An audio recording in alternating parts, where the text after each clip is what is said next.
Lewis Smith here, live at Celtic Pride with Mason the Dragon Jones. Lightweight champion now, Mason the Dragon Jones. Going to be competing for the Cage Warriors welterweight belt as well. First of all, mate, what's it going to mean to you to be a double champion? First one to do it since Conor McGregor. Well, it's a massive achievement, and especially for Welsh MMA, it's going to be a massive achievement. I'll be only the second person, the second person since Conor McGregor to do it. Obviously, Dan Hardy did it also, but I'm going to be the first Welsh person, and I think that really is just going to show how much we've come on as a nation, and it's just going to portray how good we're going to do in the future. Yeah, and Adam Proctor, he's a tough opponent. Not a huge amount bigger than you. What do you think about this matchup in terms of the skill and the size difference you going up? Well, obviously 6'2". I'm sure they said in the interview he's going to be about 88 kilos. So I expect him to be a bit bigger, to be honest. But I'm going to go in there, implement my game plan. I think I'm better than him in every area. I've got a game plan to handle every area, and then I've got a backup plan in case anything goes wrong. But that's all we do. I prepare for fights. I go in there. I'm always completely confident, and then I do my best job, and we'll see what happens on the night. But yeah, I'm excited. It's a massive challenge for me. This is the biggest challenge I could find, and I've always said in my career that I go for the biggest challenges. And I said this fight was going to surprise a lot of people, and I think it has, especially if my Instagram's anything to go by. So yeah, I'm excited, and I can't wait to make history. What does it say about you sort of mentally as well, that you're not happy to sort of just try and get another defence at the lightweight division and then move off to the UFC, but you actually want to look for these kind of big fights and big risks as well?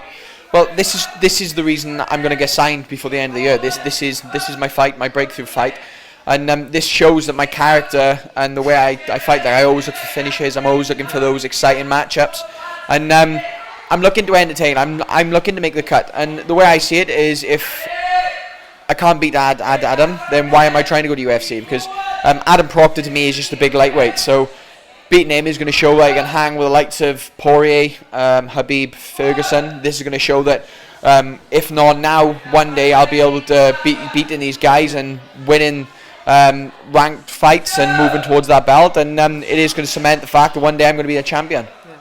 And obviously as well, you're a very popular guy. You're from the Welsh Valleys. What's the sort of response been like to you over the last few months? You won a belt, brought it back to Blenavon, and obviously all around Blaenau Gwent as well. What's the response been like and the reaction from people around you? It's been awesome. I remember today I was down in Abergavenny picking up food for my girlfriend, and I had some young boys call me over and asked me if I did that UFC thing. So it's good to get a recognition and to know that the sport's obviously growing recognition-wise, and it's not known as such a sort of the dirty aspect of it used to have. It used to become this sort of like a blood sport, and now a lot of people understand it's a lot more. But yeah, it's been the response been overwhelming, more so messages than anything else, because obviously with the COVID stuff I haven't really seen as many people as I'd like to. But obviously after this, when I got the 2 belts, I can really show them off, and I'll enjoy it a bit more then. You've been diversifying your training a little bit as well this time. Obviously you've gone out to Ireland, you've done a little bit in the past. Obviously you've trained a lot of different places in Wales, you've been out to Sacramento as well, but you've gone out and trained with Rhys McKee out in Ireland this time. What was the sort of thinking behind that?